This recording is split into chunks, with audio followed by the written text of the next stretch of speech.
My name is Leo, 32 years old, and I never thought my own parents would threaten to sue me. The house I bought with my inheritance from Grandma apparently belonged to the family. When they showed up with papers demanding I sign it over to my sister, I felt that familiar knot in my stomach.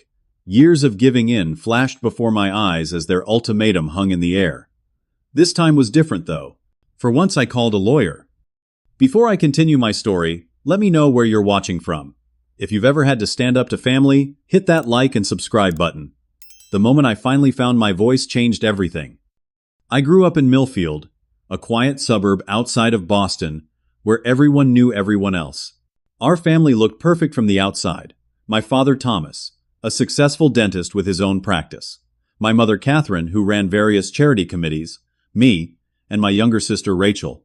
We lived in a beautiful colonial house with a manicured lawn and hosted neighborhood barbecues every summer. To outsiders, we were the picture-perfect American family. But appearances can be deceiving. Inside our home, everything revolved around Rachel. From the day she was born, my parents made it clear she was special. Rachel was beautiful, talented, and charming. Everything parents could want in a daughter. She had golden blonde hair that caught the sunlight, bright blue eyes, and a smile that could melt the coldest heart. I had mousy brown hair, wore glasses by 3rd grade, and preferred books to sports. "Leo, let your sister have that toy," my mother would say. "Leo, give Rachel your dessert. She really wants it," my father would insist. "Leo, you need to understand that your sister is sensitive," they would explain whenever I complained about the unfairness. By the time I reached high school, I had accepted my role in the family. I was the reliable one, the responsible one, the one who would never cause trouble. Rachel could throw tantrums, fail classes, and break curfew without consequences. I maintained perfect grades, helped around the house, and never complained. "Leo is so low maintenance," my mother would tell her friends, as if this were a compliment rather than an admission, that they had trained me to expect nothing. My grandmother Martha was different. My father's mother, she saw through the family dynamic and became my secret ally. During weekly Sunday visits to her small cottage by the lake, she would listen to me, really listen in a way my parents never did. "You have a good heart, Leo," she would tell me, "and someday that will matter more than being the favorite." Grandma Martha taught me to fish, introduced me to classic literature, and told me stories about her travels around the world before she settled down. With her, I felt seen. After high school, I worked my way through state college, studying finance while working part-time jobs. My parents paid for Rachel to attend an expensive private university where she changed majors 3 times before dropping out to find herself through a series of expensive hobbies and international trips. "Your sister is exploring her options," my father explained, when I questioned the double standard. "You always knew what you wanted." What I wanted was approval, but I never said that aloud. After college, I secured a job at a financial consulting firm. The work was demanding but rewarding. I rented a small apartment, drove a used car, and carefully saved money. Meanwhile, Rachel moved back home, where my parents supported her completely while she worked sporadically as a yoga instructor and pursued a relationship with Bradley, an entrepreneur who seemed to have no actual business. When Grandma Martha passed away 3 years ago, I was devastated. She had been my emotional anchor, the one person who made me feel valued for who I was. At her funeral, I stood stoically beside my parents and sister, accepting condolences from people who kept saying how strong I was being. "Leo never shows his emotions," my mother told a relative, misinterpreting my grief as stoicism. A month after the funeral, the family gathered at our lawyer's office for the reading of Grandma Martha's will. To everyone's shock, especially my parents, she had left her lake cottage and most of her savings to me. "Leo has always appreciated the value of home and heritage," the lawyer read from her letter. "I trust him to be the caretaker of my legacy." My parents were visibly stunned. Rachel burst into tears, claiming it wasn't fair that she got only a small cash bequest and some jewelry. That evening, at a tense family dinner, my father cleared his throat and made what he clearly thought was a reasonable suggestion. "Leo, your sister has always loved that cottage. Perhaps you could sign it over to her and keep the money for yourself. It would mean so much to her." I looked at Rachel, who had spent perhaps 10 total hours at the cottage in the last decade, always complaining about the mosquitoes and lack of Wi-Fi. I thought about the hundreds of days I had spent there with Grandma, learning to garden, fixing the dock, listening to her stories on the porch swing. I need to think about it, I said quietly. For weeks, my parents called daily, increasing the pressure. Rachel sent tearful texts about how the cottage would be perfect for her and Bradley to start their life together. But for the first time, I held firm. The cottage was my connection to the one person who had truly seen me. I sold my apartment in the city and moved into the cottage permanently, commuting the extra 30 minutes to work. The small 2-bedroom house needed work. The roof leaked, the plumbing was outdated, and the kitchen belonged in a museum, but it was mine. I spent weekends replacing shingles, updating fixtures, and learning how to refinish hardwood floors from YouTube tutorials. As months passed, the cottage transformed. I built new bookshelves for Grandma's collection, planted vegetables in her garden, and restored the old wooden dock where we used to fish. The peaceful lakeside setting helped heal something in me that had been broken for years. For the first time, I felt at home. Rachel and Bradley broke up. She moved on to Jason, then Michael, then back to Bradley. My parents continued supporting her financially, making excuses for her inability to hold a job or stick with anything. Our family dinners became increasingly strained with undercurrents of resentment whenever the cottage was mentioned. That cottage has been in the family for generations, my mother would say pointedly. It should remain available for all of us to enjoy. I invited them to visit, of course. They came once, looked around disapprovingly at the changes I had made, and never returned. Rachel came twice, both times to tearfully explain financial emergencies that required immediate loans. I helped her once, then refused. The second time, when I discovered the emergency, was a last-minute trip to Cancun with friends. Last month, Rachel announced her engagement to Bradley, who had apparently found his entrepreneurial footing with a cryptocurrency scheme that my father had invested in. They wanted a summer wedding, and my mother had the perfect venue in mind. The lake cottage would be so romantic, she gushed during Sunday dinner. Rachel has always dreamed of getting married there. This was news to me since Rachel had previously called the cottage that musty old place by the bug-infested swamp. But I nodded politely and changed the subject. 3 days later, they arrived at my door with papers in hand, and my world turned upside down. It was a Tuesday evening when the doorbell rang. I had just finished making dinner, Grandma Martha's pasta recipe, with fresh herbs from the garden she had taught me to tend. Opening the door, I found my parents and Rachel standing on the porch, their expressions a mixture of determination and barely concealed hostility. "We need to talk," my father said, brushing past me into the living room without waiting for an invitation. My mother followed her eyes, scanning the room critically. "You've changed so much," she commented in a tone that made it clear this wasn't a compliment. Rachel hung back, examining her manicure with exaggerated interest. She wore an expensive-looking dress and carried a designer purse I recognized from advertisements, the kind that cost more than my monthly mortgage payment. "Can I get anyone something to drink?" I offered, falling back on politeness out of habit. "This isn't a social call," my father replied, placing his briefcase on the coffee table. The briefcase was a bad sign. Dad only brought it when he was conducting official business. My mother perched on the edge of the sofa, back straight, hands folded in her lap. "Leo, we've been patient with you. We've given you time to come to your senses about this cottage situation." "What situation?" I asked, genuinely confused. "Grandma left it to me in her will." "That's what we need to discuss," my father said, snapping open his briefcase.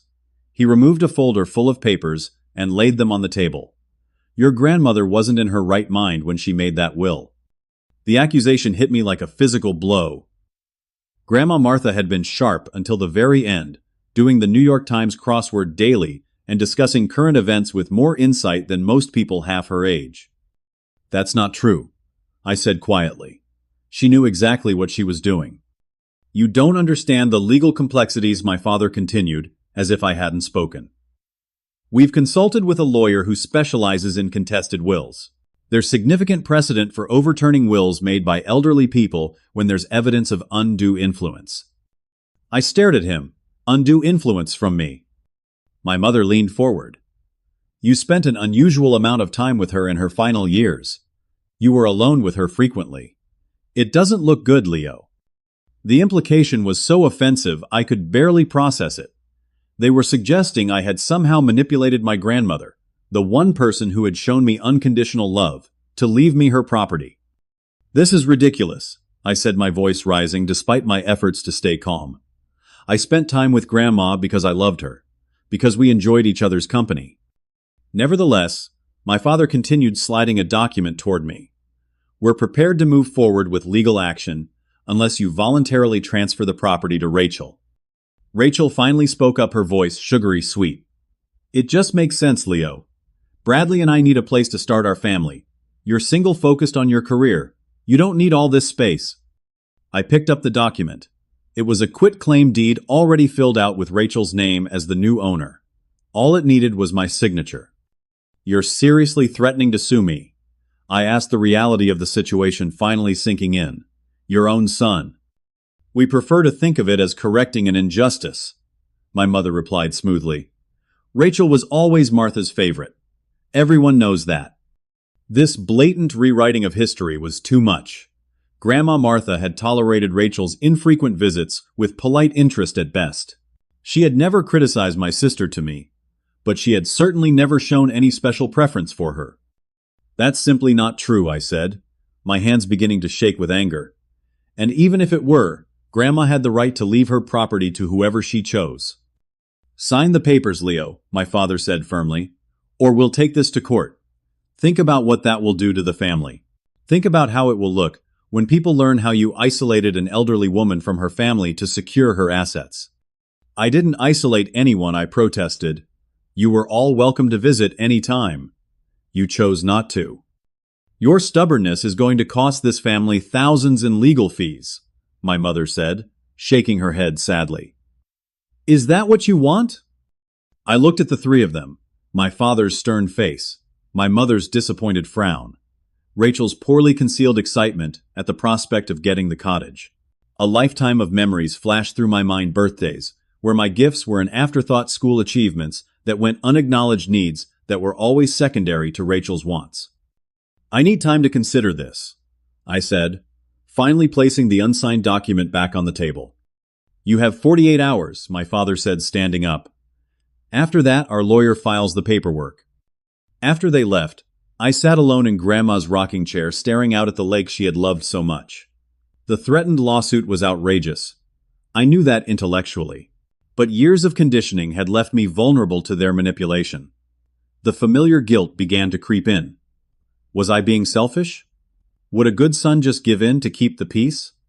With shaking hands, I picked up my phone and did something I should have done years ago. I called a lawyer of my own. The law office of Daniels and Associates occupied the third floor of a modest building in downtown Millfield. The waiting room featured comfortable chairs, landscape paintings, and a coffee station with actual ceramic mugs instead of paper cups. It felt welcoming rather than intimidating, which helped calm my nerves slightly. When the receptionist called my name, I followed her down a short hallway to an office with a nameplate reading Elizabeth Daniels, Attorney at Law. The woman who rose to greet me was perhaps in her early 50s, with short gray hair and glasses on a chain around her neck. She had kind eyes, but a no-nonsense handshake. Mr. Harrington, please have a seat, she said, gesturing to the chair across from her desk. You mentioned on the phone this was regarding a property dispute with family members. Yes, I said, suddenly feeling foolish, though dispute might be putting it mildly. I explained the situation: Grandma Martha's will, the cottage, my parents' threat to sue unless I transferred the property to my sister. As I spoke, Elizabeth Daniels took notes occasionally, asking for clarifications, but mostly listening attentively. When I finished, she removed her glasses and looked at me directly. Let me make sure I understand the facts correctly, she said. Your grandmother left you her cottage in a properly executed will. You've been living there for nearly 3 years. Now your parents are threatening to contest the will on grounds of undue influence unless you voluntarily give the property to your sister. That's right, I confirmed. And this alleged undue influence consists of you spending time with your grandmother and being kind to her. Put that way, it sounded as absurd as it actually was. Yes, basically. Elizabeth Daniels leaned back in her chair. And then she did something unexpected. She laughed. Not mockingly, but with genuine amusement tinged with disbelief. Mr. Harrington, she said, When she composed herself, "I apologize for the unprofessional reaction, but in 15 years of practicing estate law, this is among the weakest contestation threats I've encountered." It is. Relief began to wash over me. Absolutely. Undue influence requires evidence that you exerted excessive or inappropriate pressure on your grandmother, effectively substituting your will for hers. Regular visits and a close relationship don't come close to meeting that standard. In fact, they're perfectly normal. She picked up a pen and began ticking off points on her notepad. Was your grandmother of sound mind when she made her will? Completely, I confirmed. She was sharp until the end. Was the will properly witnessed and executed? Yes, by her longtime lawyer. Did she explain her decisions to anyone, perhaps the lawyer, or other family members? I thought about it. She told me once that she was leaving me the cottage because I was the only one who truly appreciated it. I don't know what she told others. Elizabeth nodded. That's helpful, but not essential. The burden of proof in contesting a will is on the challenger, not the beneficiary. Your parents would need compelling evidence of manipulation or mental incapacity, not just their disappointment with your grandmother's choices. She flipped to a new page in her notepad. Now let's discuss their approach. They've given you a 48-hour ultimatum to sign over your property or face a lawsuit, correct? Yes. That's textbook intimidation, Mr. Harrington. They're hoping to frighten you into compliance because they know their legal case is weak. The realization that I wasn't legally vulnerable brought both relief and a new emotion, anger.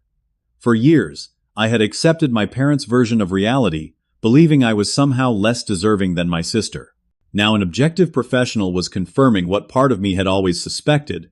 Their treatment wasn't just unfair, it was wrong. What should I do? I asked. Elizabeth considered for a moment. I can draft a response letter making it clear you're aware of your legal standing and will not be intimidated. I can also reach out to their attorney directly if they actually have one. How much will this cost me? I asked suddenly, concerned about finances. Let's start with a 2-hour consultation fee for today, she said. If they actually file suit, which I doubt they will, we can discuss further representation. But honestly, Mr. Harrington, I'd be surprised if this goes beyond an exchange of letters. As I prepared to leave, Elizabeth handed me her card. One more thing, she said. This isn't just a legal issue, it's a family dynamic that appears deeply entrenched. Have you considered speaking with a therapist who specializes in family relationships? The suggestion caught me off guard. I hadn't thought about it, I admitted. In my experience, people who use legal threats against family members rarely stop at one attempt. Whatever happens with this specific situation, you might benefit from professional support in navigating your relationship with your parents going forward. I nodded, tucking the card into my wallet alongside the name of a therapist she recommended. Walking back to my car, I felt lighter than I had in years. Elizabeth Daniels' laughter echoed in my mind, cutting through decades of self-doubt. My parents' threats were empty. Their power over me was largely in my mind. For the first time, I allowed myself to feel the full extent of my anger. Not just about the cottage, but about a lifetime of being treated as less important, less deserving of love and consideration than my sister. About the constant expectation that I would sacrifice my needs for Rachel's wants. About the way they had tried to rob me of the one meaningful inheritance I had received from the one person who had truly loved me. Instead of driving home, I found myself heading to the small cemetery where Grandma Martha was buried. I sat on the bench near her grave, surrounded by the spring wildflowers that were just beginning to bloom. They tried to take your cottage, I told her quietly, but I didn't let them. A breeze rustled through the trees overhead, and I could almost hear her voice. About time you stood up for yourself, Leo. I smiled, feeling a sense of peace despite the conflict ahead. Grandma Martha had given me more than a cottage. She had given me a model of unconditional love, and now finally the courage to demand respect. Driving home, I made a decision. I wouldn't just defend my right to the cottage. I would establish new boundaries with my family. It was long overdue. The next morning, I met again with Elizabeth Daniels to craft our response to my parents' ultimatum. She had prepared a draft letter that was professional but uncompromising. This letter serves as formal notice that my client, Leo Harrington, categorically rejects any claim of undue influence regarding the will of Martha Harrington. The property at Lakeshore Drive was legally bequeathed to Mr. Harrington, who has no intention of transferring ownership to any third party. Any legal action based on the groundless accusations presented will be vigorously defended, and we will seek recovery of all legal costs incurred. Is this too harsh? I asked, worried about permanently damaging my relationship with my family. Elizabeth gave me a thoughtful look. Mr. Harrington, sometimes clear boundaries feel harsh to people who aren't used to hearing no, but that doesn't make them wrong or unkind. She was right, of course. All my life I had confused appeasement with kindness. Reading over the letter again, I nodded my approval. "Send it," I said. "And please call me Leo." While waiting for my parents' reaction, I took Elizabeth's advice and scheduled an appointment with Dr. Patricia Miller, the therapist she had recommended, who specialized in family dynamics. Dr. Miller's office was cozy with plants in every corner and a bookshelf full of well-worn psychology texts. "Tell me about your family," she said, after we'd settled into comfortable chairs facing each other. For the next hour, I talked more honestly about my family than I ever had before. I described growing up as the less favored child, the constant expectation that I would give way to Rachel's needs and wants, the way I had internalized the message that I somehow deserved less. Dr. Miller listened attentively occasionally, asking questions that helped me see patterns I hadn't recognized before. "What you're describing is a classic family system with a golden child and a scapegoat," she explained. "It's not about anything inherently wrong with either child. It's about the parents' needs and dynamics." "But why?" I asked. "Why would they treat us so differently?" "There could be many reasons," she replied. "Sometimes it's about the parents' own unresolved issues or unfulfilled dreams. Sometimes a child reminds them of someone they love or resent. Without speaking to your parents directly, I can't say specifically why they established this dynamic." "So what do I do now?" I asked. "I don't want to cut them off completely, but I can't keep living like this." "You're already taking the first step by establishing boundaries," she said.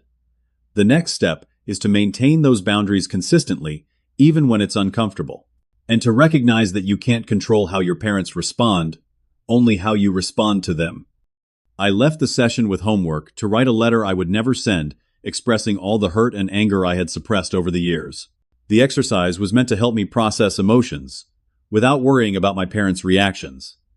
That evening, my phone rang. It was my father. "We received a letter from some lawyer today," he said without preamble. His voice was cold with fury. "Is this really how you want to handle family matters? With legal threats?" The irony of his accusation was so striking, I almost laughed. "You threatened to sue me first, Dad.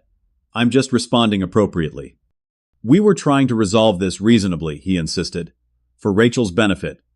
By demanding I give away my home. There's nothing reasonable about that." My father's voice dropped to the tone he had always used when delivering final judgments. "Your sister is starting a family. She needs stability. That cottage has been in our family for generations. And Grandma chose to leave it to me." I replied, surprising myself with my calm. "That was her right." "Your grandmother was confused near the end," he said dismissively. "She didn't understand what she was doing." The blatant lie ignited my anger. "That's not true, and you know it. Grandma was completely lucid. She left me the cottage because she knew I loved it and would take care of it." "So you're choosing a house over your family?" he demanded. "Is that really who you want to be, Leo?" It was the same guilt trip that had worked countless times before, but this time, I recognized it for what it was: manipulation. "I'm not choosing a house over family," I said clearly. "I'm choosing to respect Grandma's wishes and to stand up for myself. If you decide that means I'm not part of the family anymore, that's your choice, not mine." There was a long silence on the other end of the line. Finally, my father spoke again, his voice tight with controlled rage. "Your mother is very upset. Rachel is crying. I hope you're satisfied with what you've done." Before I could respond, he hung up. I sat in Grandma's rocking chair, phone in hand, heart pounding. In the past, Such a conversation would have sent me into a spiral of guilt and self-doubt. I would have called back, apologized, found some way to appease them. This time, I set the phone down and took deep breaths. Their disappointment was uncomfortable, but it wasn't fatal. For the first time, I could see that their emotional reactions were not my responsibility to fix. The next day, the texts started arriving from Rachel. "How could you do this to me? You know how much that cottage means to me. Bradley and I had our hearts set on raising our children there. Mom hasn't stopped crying since your lawyer's letter came." Each message was designed to make me feel guilty, to activate the role I had played all my life. The one who sacrificed to make Rachel happy. I read them all, but didn't respond immediately. Instead, I took them to my next session with Dr. Miller. "Notice the pattern," she said as we reviewed the messages together. "There's no acknowledgement of your feelings or rights. The expectation is that you'll prioritize their desires over your own needs, as you've always done before." "What should I say to her?" I asked. "What do you want to say?" Dr. Miller countered. "Not what you think will make peace, or what you think you should say. What do you actually want to communicate?" I thought about it carefully. That I love her, but I'm not giving up my home. That I hope we can have a relationship based on mutual respect going forward. Dr. Miller nodded encouragingly. "That sounds like an authentic response that maintains your boundaries while leaving the door open for a healthier relationship." That evening I crafted a simple text to Rachel. "I understand you're disappointed, but the cottage is my home. I hope you can respect that. I'm still your brother, and I still care about you." Her response came quickly. "If you cared about me, you'd sign the papers. I guess we know where we stand now." It hurt, but I didn't take the bait. Setting the phone aside, I went outside to work in Grandma's garden. The physical labor helped ground me, reminding me that, regardless of my family's reactions, I had built a life here that mattered to me. A week passed without further contact from my family. Then 2 weeks. I continued my therapy sessions, went to work, and focused on springtime projects around the cottage. The silence was painful, but also clarifying. Without the constant pressure to please my parents and sister, I began to rediscover parts of myself that had been suppressed for years. I joined a local kayaking club that met at the lake on weekends. I reconnected with college friends I had lost touch with.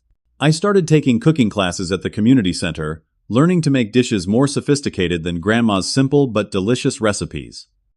Gradually, I realized I was building a life based on my own interests and needs, not on what others expected of me. It was both terrifying and exhilarating. Then, exactly 1 month after our confrontation, my mother called. "We need to talk," she said, her voice subdued.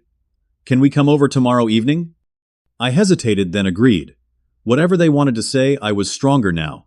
I could handle it without losing myself. They arrived punctually, at 6, just as the setting sun was casting long shadows across the lawn. This time, only my parents came. Rachel was conspicuously absent. My father carried his briefcase again, which sent a wave of apprehension through me. Had they actually filed a lawsuit, despite Elizabeth's assurances? I welcomed them politely, but without the desperate eagerness to please that had characterized our interactions in the past. They noticed the difference, immediately exchanging glances as they entered the living room. "You've painted," my mother observed, looking around at the warm sage-green walls that had replaced the faded floral wallpaper. "Yes," I confirmed. "Last month." An awkward silence fell.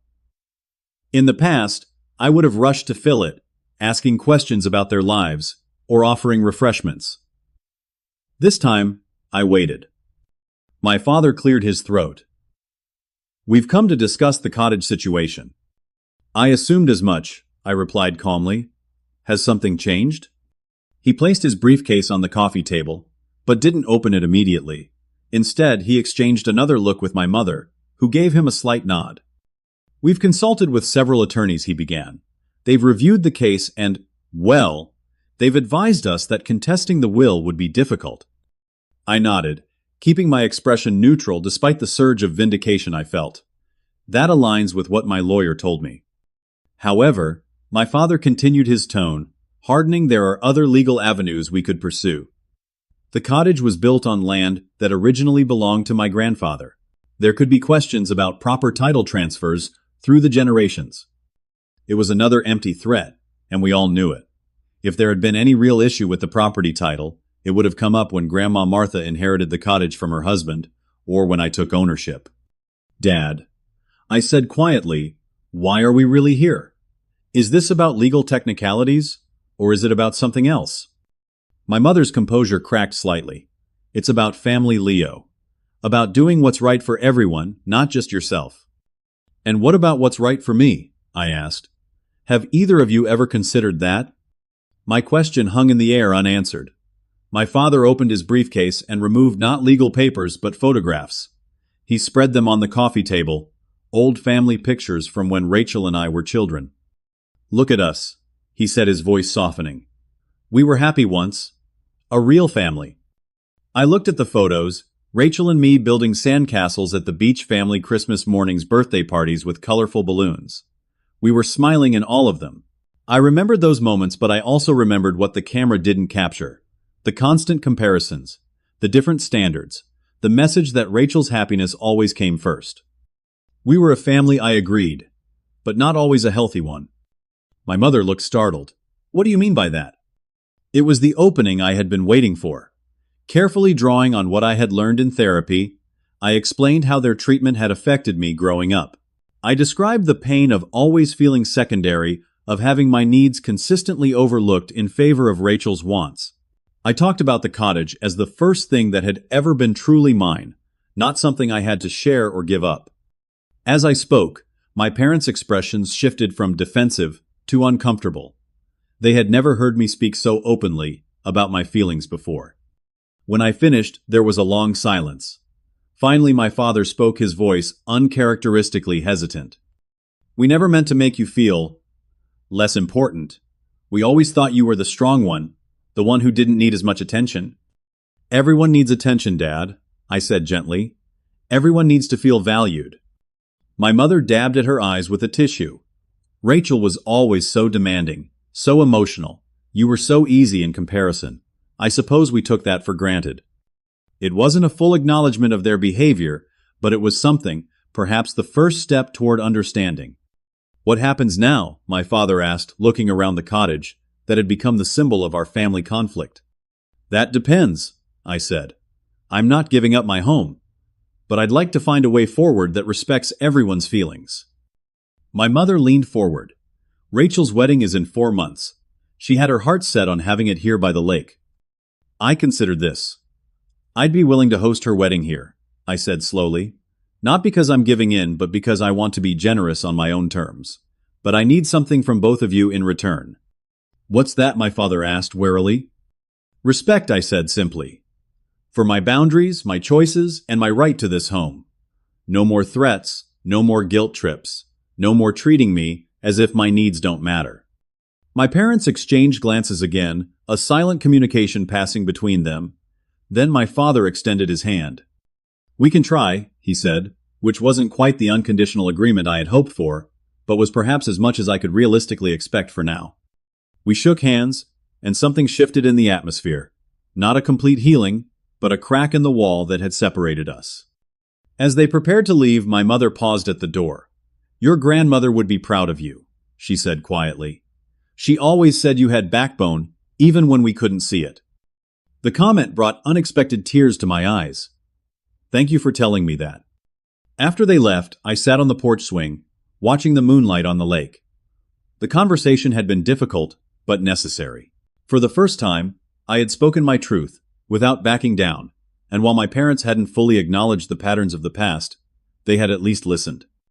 It was a beginning, not an ending.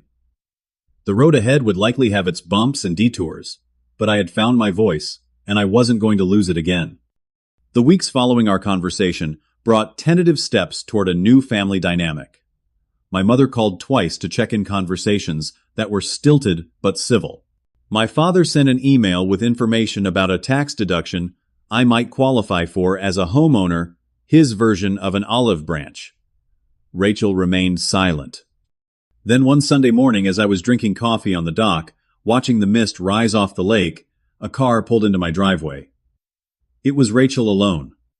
She approached hesitantly, looking out of place in her designer sundress, and impractical sandals. I offered her coffee, which she accepted, and we sat in Adirondack chairs facing the water. "Mom says you might let us have the wedding here," she said, finally breaking the uncomfortable silence.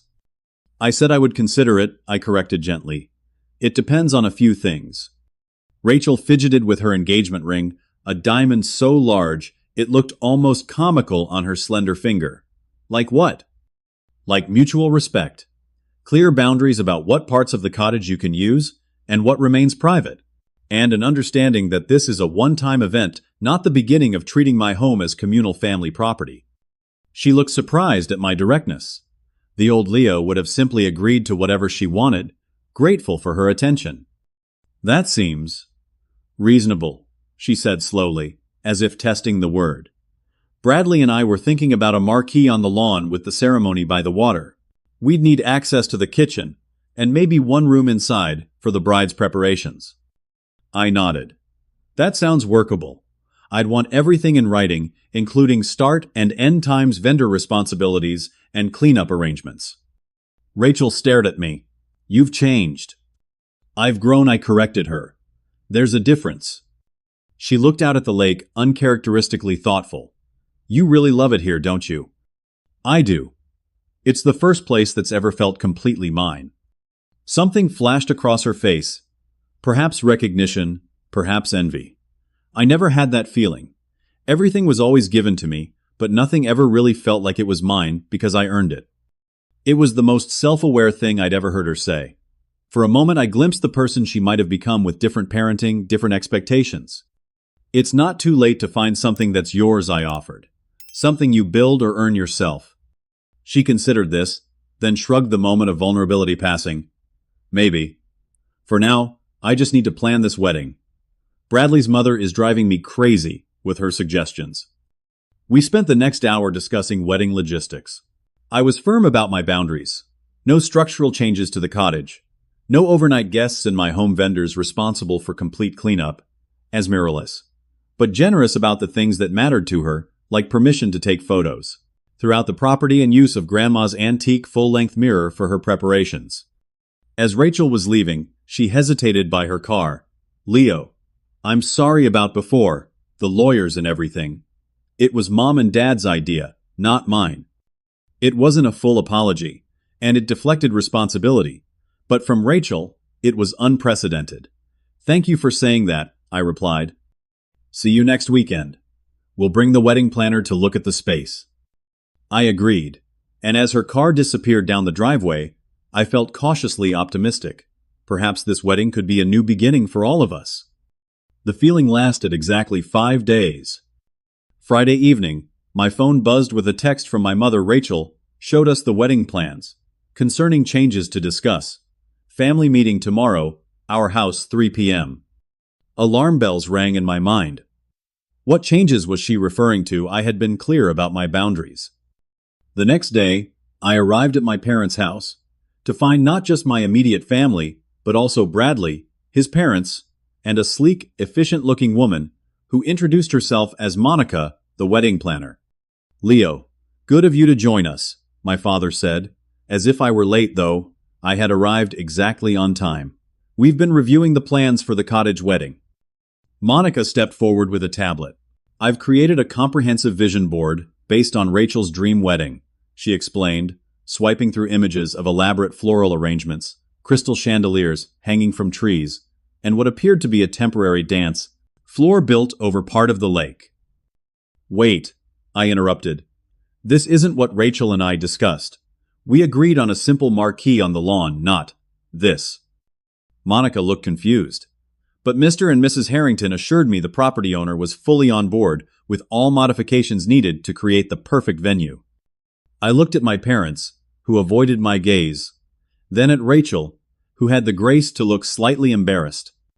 "There seems to be a misunderstanding," I said firmly. "I am the property owner, and I have not agreed to these modifications.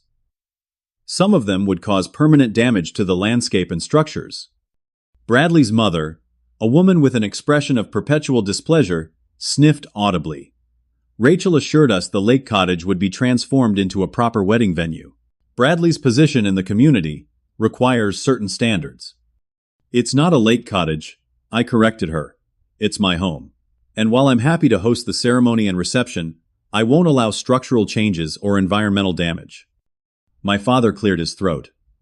Leo, don't you think you're being a bit rigid?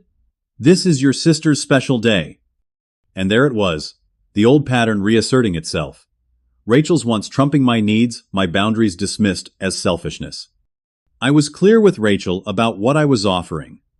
I said, keeping my voice level, if those terms don't work for you, you're welcome to find another venue. A shocked silence fell over the room. In the past, such a suggestion would have been unthinkable. The expectation had always been that I would eventually give in. But invitations have already gone out, Rachel protested. We can't change the venue now. You sent out invitations before confirming the details with me, I asked incredulous. We assumed you'd be reasonable, my mother interjected. That you'd want what's best for your sister. I took a deep breath, centering myself. What I want is for my home and property to be treated with respect. The original plan, Rachel and I discussed, respected my boundaries while still providing a beautiful venue. These new plans do not. Bradley, who had been scrolling through his phone with apparent boredom until now, looked up. Look, man, it's just a house. My parents are contributing $50,000 to this wedding. Surely, you can bend a little. His casual dismissal of my home as just a house ignited a slow-burning anger in me. I stood up. I've made my position clear. Either we return to the original plan Rachel and I agreed on, or you'll need to find another venue. I'm not discussing this further today. As I turned to leave, my father's voice stopped me. If you walk out that door, you're choosing a building over your family. Again. I turned back to face him. No, Dad. I'm choosing self-respect over manipulation. I'm choosing healthy boundaries over unhealthy patterns. And I'm choosing to be treated as an equal member of this family, not someone whose needs always come last. The walk to my car felt like crossing a threshold. I had drawn a line and held it despite the full force of my family's disapproval. The old guilt was there, but dimmer now, overshadowed by a growing sense of personal power. That evening, Elizabeth Daniels called to check in. I hadn't spoken to her since our initial legal consultation, and I was surprised she remembered me. Just following up with clients is part of my practice, she explained. How are things with your family situation? I told her about the wedding drama, the attempt to steamroll my boundaries, and my response. Good for you, she said warmly. It's not easy to change established family patterns. Many people never manage it. It doesn't feel like a victory, I admitted. It feels lonely. That's normal, she assured me. Setting boundaries often does feel lonely at first, but it creates space for healthier relationships in the long run. After we hung up, I walked down to the dock and sat watching the stars reflect on the still water. The cottage lights behind me cast a warm glow, and for the first time in weeks, I felt completely at peace with my decision. My phone buzzed with a text. It was from Rachel. Surprisingly, I'm sorry about today. You were right. Can we talk tomorrow? Just the two of us? Perhaps there was hope for a new beginning after all. Rachel arrived early the next morning alone and subdued. We walked along the lakeshore, the water lapping gently at the rocks, neither of us speaking immediately. Finally, she broke the silence. I talked with Bradley last night for hours, actually. About the wedding, about our families, about everything. Something in her tone made me glance at her more closely. Her eyes were slightly puffy, as if she'd been crying. And I prompted gently. And I realized something. This whole wedding has become about everyone except us. His parents want a society event. Our parents want. I don't even know what they want. The planner wants a showcase for her portfolio. She paused, kicking at a small stone. Nobody asked what we want. What do you want, Rachel? I asked, genuinely curious. She looked out over the lake. Something simpler, more authentic. Bradley agreed once we really talked about it. We got caught up in everyone's expectations and lost sight of what matters. I was surprised by this moment of self-awareness from my typically self-absorbed sister. So, what happens now? We're scaling back, way back. The original plan you and I discussed was actually perfect. A marquee on the lawn, the ceremony by the water. Simple, beautiful, meaningful. She turned to face me directly. If you're still willing to host us. I am, I confirmed. As long as we're clear about boundaries. We will be, she promised. I've already told Monica to cancel the chandeliers and floating dance floor. She laughed shakily. I don't even know what I was thinking with those ideas. We continued walking the conversation, shifting to practical details about the revised wedding plans. There was an ease between us that had been missing for years, perhaps because I was no longer trying to please her at my own expense, and she was no longer expecting it. As we circled back toward the cottage, Rachel hesitated. Mom and Dad are pretty upset with you. I know, I acknowledged. They don't like that I'm not following the old script anymore. The old script. You know, the one where your wants always come before my needs, where I give in to keep the peace. Rachel looked genuinely startled. Is that how you see our family? It's how our family has operated for as long as I can remember, I said gently. But I can't live that way anymore. She was quiet for a long moment. I never thought about it from your perspective, she finally admitted. I just took it for granted that that's how things were. That's how family patterns work, I explained. Everyone plays their role without questioning it. Until someone doesn't, she added thoughtfully. Until someone doesn't, I agreed. The weeks leading up to the wedding brought gradual healing.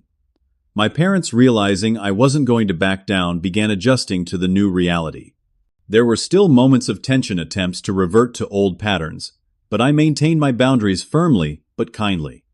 My mother, surprisingly, was the first to truly make an effort. She came by one Saturday to help with wedding preparations, but instead spent hours listening as I showed her the improvements I'd made to the cottage, genuinely interested in what the place meant to me. You've created something beautiful here, she said, as we sat on the porch swing watching the sunset. Your grandmother would be proud. Thank you for saying that, I replied. It means a lot coming from you. My father took longer to come around. His pride made it difficult for him to acknowledge that his approach had been wrong. But even he eventually made peace with the situation in his own way, showing up one weekend with a set of antique fishing rods that had belonged to his father. Thought these belonged at the lake cottage, he said gruffly, the closest he could come to an apology. The wedding day dawned clear, and perfect the lake a mirror reflecting the blue sky and white clouds. The simple marquee on the lawn looked elegant with wildflower arrangements and twinkling lights. Rachel, radiant in a simpler dress than she had originally planned, exchanged vows with Bradley at sunset by the water's edge, with family and close friends gathered in a semicircle around them. During the reception, my father approached me, glass of champagne in hand. You stood your ground, he said, an odd note of respect in his voice. I didn't think you had it in you. Neither did I admitted. But it turns out I'm more like Grandma than anyone realized. He nodded slowly. She was stubborn too. But fair. He paused, struggling with words that didn't come easily to him. I'm sorry we threatened to sue you. It was wrong. It wasn't a complete acknowledgement of the deeper patterns, but it was something. A beginning. Thank you, I said simply. That means a lot. Later, as the party wound down and guests began to leave, Rachel found me sitting on the dock feet dangling above the water. Thank you, she said, settling beside me. Not just for the venue, but for, I don't know, standing up to all of us. It made me look at myself differently. How so? I asked. I've been thinking about what you said about finding something that's mine because I earned it. She twisted her wedding ring nervously. I've decided to go back to school, finish my degree. In education, actually. I want to teach. It was the last thing I would have expected from her, and yet somehow it fit. Beneath the entitled behavior, Rachel had always had a natural ability to connect with people. You'll be great at that, I said sincerely. She smiled a genuine smile without the calculation that often accompanied her expressions. Bradley's supportive. He says it's time I found my own path instead of just being his wife or mom and dad's daughter. Smart man, I observed. You might want to keep him. She laughed, nudging my shoulder with hers. I plan to. She looked out over the lake, her expression growing serious again. I'm sorry for how I've treated you all these years. I didn't see it until recently, but it wasn't fair. The apology, unexpected and heartfelt, brought a lump to my throat. Thank you for saying that. We sat in companionable silence as the last light faded from the sky and the first stars appeared. 6 months later, much had changed. Rachel was enrolled in education courses at the local college, flourishing in her studies. My parents, while not completely transformed, had begun to treat me with a new respect. Our family dinners, once fraught with tension, had become occasions I actually looked forward to. The cottage remained my sanctuary, my home. I had added a small garden studio where I pursued the painting I had abandoned years ago, finding joy in creating again. Friends visited frequently, filling the rooms with laughter and conversation. One evening, as I sat on the porch, finishing a letter to my grandmother's old friend in Arizona, my lawyer, Elizabeth Daniels, called. "I was thinking about you today," she said. "How are things with your family?" "Better," I told her. "Different. It's still a work in progress, but we're finding a new way to relate to each other." "I'm glad to hear it," she said warmly. "You know, when you first came to my office, you were so uncertain, so ready to give away what was rightfully yours. I don't think you realize how far you've come." Her words made me reflect on the journey of the past year. From the frightened man ready to sign away his home, to appease his family, to someone who had found his voice and established healthy boundaries. It hadn't been easy, and there had been painful moments along the way, but the freedom I had found was worth every difficult conversation. "I couldn't have done it without your laughter that day," I told her. "Hearing you dismiss their threats as ridiculous was the wake-up call I needed." "You did the hard work," she replied. "I just gave you permission to stand up for yourself." After we hung up, I finished my letter and walked down to the dock. The setting sun painted the lake in shades of gold, and rose Grandma Martha's favorite time of day. I could almost feel her presence beside me, her quiet strength that had always been there waiting for me to claim my own. The threat of a lawsuit had been the catalyst for change, but the real transformation had come from within. In standing up for my right to keep this cottage, I had discovered something far more valuable: my own voice, my own worth, my own place in the world. Have you ever had to stand up to family pressure to preserve something important to you? Let me know in the comments below. This journey taught me that sometimes the greatest act of love is setting healthy boundaries. If my story resonated with you, please hit that like button and subscribe to hear more real-life experiences. Share this with someone who might need encouragement to find their voice. Thank you for listening. And remember, your needs matter too.